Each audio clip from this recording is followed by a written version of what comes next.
মানি না, মানব না। আমার সোনার বাংলায় উগ্রবাদের ঠাঁই নাই। নারীর প্রতি সহিংসতা মানি না, মানব না। মানি না, মানব না। নারীর প্রতি সহিংসতা। খেলোয়াড়ের প্রতি হামলা কেন?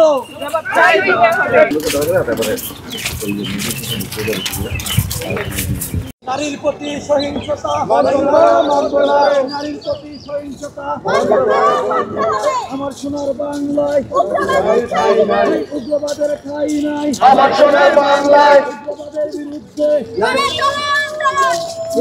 বিরুদ্ধে গড়ে তোলো আন্দোলন। কতিপয় গোষ্ঠী বা মানুষজন হামলা করেছিল, খেলাটা হতে দেওয়া হয় নাই। সেখানে হিলির একটা ফুটবল টিমের খেলার কথা ছিল।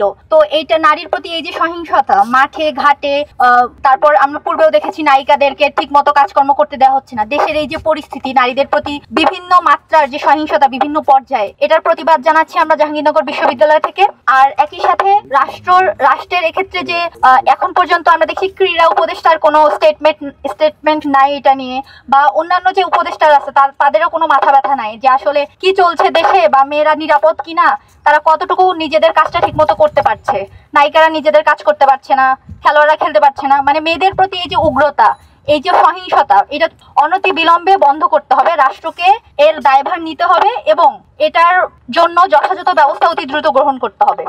সময়ের একটা যুদ্ধ, সেটা পুরুষদের ক্ষেত্রে নারীদের ক্ষেত্রে একইভাবে, কর্মস্থলে হোক, নিজের সহপাঠী হোক, অথবা খেলার মাঠে আমরা দেখছি যে নারীরা কোনো জায়গা থেকে তাদের সহিংসতার যে ধারা, নারীরা এটাতে কখনো রেহাই পাচ্ছেন না। যার সূত্রপাত দেখা যাচ্ছে জয়পুরহাটে হিলিতে মেয়েদের খেলাকে কেন্দ্র করে। এবং এই মেয়েরা কিন্তু বাংলাদেশের পুরুষ ফুটবল টিম যেটা কখনো করতে পারে, এই মেয়েরাই কিন্তু বাংলাদেশকে সাব চ্যাম্পিয়ন জয়ী করছে, এশিয়ান চ্যাম্পিয়নশিপে খেলছে এবং অন্যান্য নানান ধরনের সফলতা তারা বাংলাদেশ ফুটবল তথা বাংলাদেশের জন্য নিয়ে আসছে।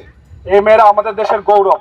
অনেক সময় দেখা যায় এই মেয়েরা খুবই দরিদ্র পরিবার থেকে আসার সত্ত্বেও তারা তাদের ক্রীড়া নৈপুণ্যতার মাধ্যমে দেশে এবং বিদেশে বড় বড় যে প্রিমিয়ার লিগ হয়, বড় বড় যে টুর্নামেন্টের, সেসব টুর্নামেন্টে সাফল্যের সাথে অর্জন করছে। এই মেয়েরা তাদের ফুটবলের আলো ছড়িয়ে দেওয়ার জন্য জয়পুরহাটে হিলিতে গিয়েছিল তাদের ফুটবল নৈপুণ্যতা প্রদর্শনের জন্য। কিন্তু কতিপয় কিছু লোকের জন্য এবং কতিপয় কিছু গোষ্ঠীর জন্য সেখানে এই নারী খেলোয়াড়গণ তাদের সহিংসতার শিকার হন। বিচারিক একটা যে সিদ্ধান্ত আছে সেই সিদ্ধান্তের ধরে তারা নিয়ে আসে। ধন্যবাদ। আমাদের নারীরা বাইরের দেশেও শীর্ষ পর্যায়ে আমাদের বাংলাদেশের ফ্ল্যাগ উঁচুতে তুলে ধরেছে, রিপ্রেজেন্টেট করছে। যেমন চ্যাম্পিয়নশিপ জয় করেছে আমাদের মেয়েরা এবং 2000 ক্রিকেটে এশিয়া কাপ জয় করেছে। তো সেই হিসাবে এরকম অনাকাঙ্ক্ষিত ঘটনার জন্য জাহাঙ্গীরনগর স্পোর্টস ক্লাবের পক্ষ থেকে তীব্র নিন্দা এবং প্রতিবাদ জানাচ্ছি। আমরা জাহাঙ্গীরনগর স্পোর্টস ক্লাব থেকে আজকে একটা প্রতিবাদী মিছিলের আয়োজন করেছি। সেটা জয়পুরহাটের হিলিতে নারী ফুটবলারদের বিশেষ করে তাদের মাঠে যে হামলা করা হয়েছে একটি জনগোষ্ঠীর থেকে, এই জিনিসটার প্রতিবাদে আমরা আজকে এখানে দাঁড়িয়েছি। আসলে আমরা স্বাধীনতা বলে সবাই মুখে ফেনা তুলে ফেলি, কিন্তু আসল স্বাধীনতাটা কি সেটা আমরা কেউই বুঝতে পারি না।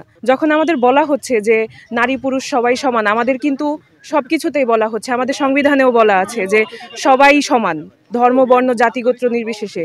তারপরেও আমাদেরকে একটা জনগোষ্ঠী বলতেছে যে তোমরা এই কাজটা করতে পারবা এবং এই কাজটা করতে পারবা না। এটা তো সরাসরি আমাদের স্বাধীনতার হরণ করা হচ্ছে, এটা আমাদের সংবিধানের পরিপন্থী হচ্ছে। অথচ সেখানেই আবার এই জনগোষ্ঠী বলতেছে সংবিধান শুরু করতে একটা নির্দিষ্ট ধর্ম বা একটা নির্দিষ্ট গোত্রকে সুযোগ দিতে হবে, একটা নির্দিষ্ট গোত্রকে পিছিয়ে পড়তে হবে। এটা তো আসলে হয় না। এভাবে একটা দেশ কিন্তু সামনে আগাতে পারে না। আমাদের যেই জুলাই আন্দোলনটা ছিল, এটা কিন্তু আমাদের দেশটাকে সামনে এগিয়ে নেওয়ার আন্দোলন ছিল, যে সবাই আমরা সমান সুযোগ সুবিধা পাবো। সেই ক্ষেত্রে নারীদের কেন আমরা পিছিয়ে দিতে চাচ্ছি?